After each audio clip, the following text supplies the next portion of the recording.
Hello, everybody. Today we're going to talk about balancing the five values. So, if you are feeling like you're really scattered and you don't have a ton of focus and your just energy is all over the place, then one of the culprits can actually be that the values and the way that the energy is moving in the body is not balanced and flowing properly. And so, we're going to talk about the five different ways that energy moves through the body and what you can do to balance that energy and get it moving in more of a direct flow. And this can help with concentration and staying more focused and getting things done. And so the Vayus in Sanskrit, the word Vayu, it means air, wind, breath. But we're talking about this. The Vayu on a deeper level is like the prana or the life force energy. And it governs the way that this energy moves through the body. And so the five Vayus, we have the Apana Vayu right here, and this is the downward energy. So prana is known as the inhale, and Apana is known as the exhale. So it's that downward moving energy. And then we have Samana Vayu, and this is the periphery to the center. And so this is the energy that comes in and then out. And that you could think about this as the lungs opening, expanding, and then exhaling, they come back from the out in. And then we have right here, we have the Vayu. This is inward and upward. So I said earlier that prana is the inhale and apana is the exhale. So Vayu is that inward, upward flow of the breath coming into the body. And then Udana Vayu is the upward expressive flow. And so this is like all of the energy that goes up here. And so this has a lot to do with our root or with our throat chakra as well. And then we have the Vayana Vayu, which is our circulatory. So it's just the energy moving throughout the whole body.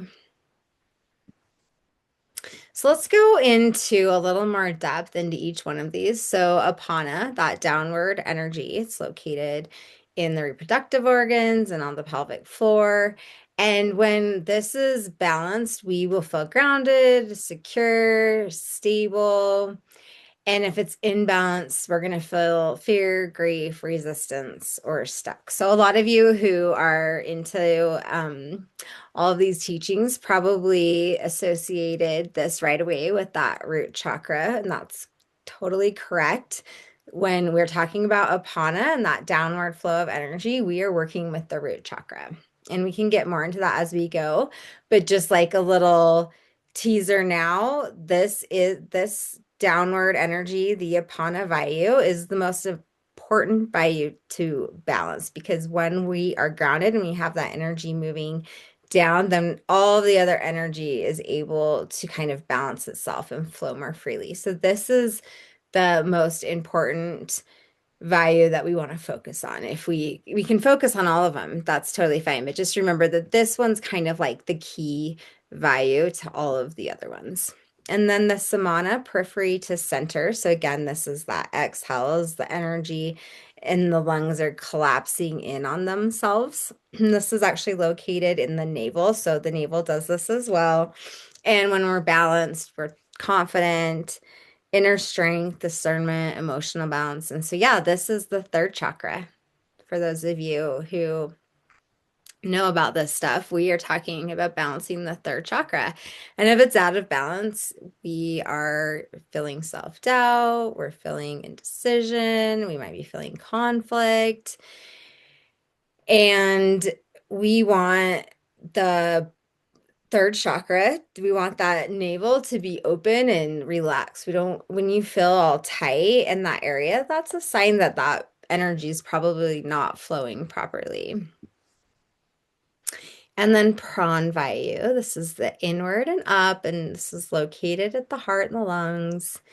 And this is all about opening up to the world around us and Like an imbalance of this is anxiety and fear. And so this is, yeah, the heart chakra and where we're feeling, how we're feeling like we're able to open up to the world around us. So if we are, rounding our shoulders and closing off our heart, we probably don't have a good amount of Vayu coming into the body. So it really is that like openness that brings the prawn energy in.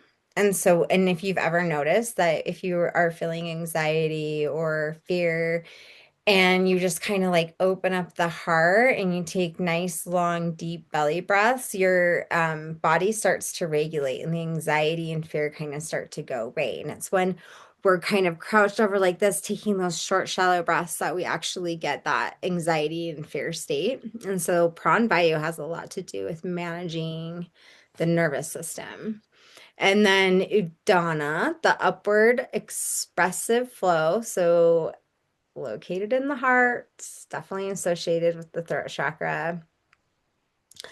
And if we are balanced here, we're feeling enthusiastic, we're feeling inspired.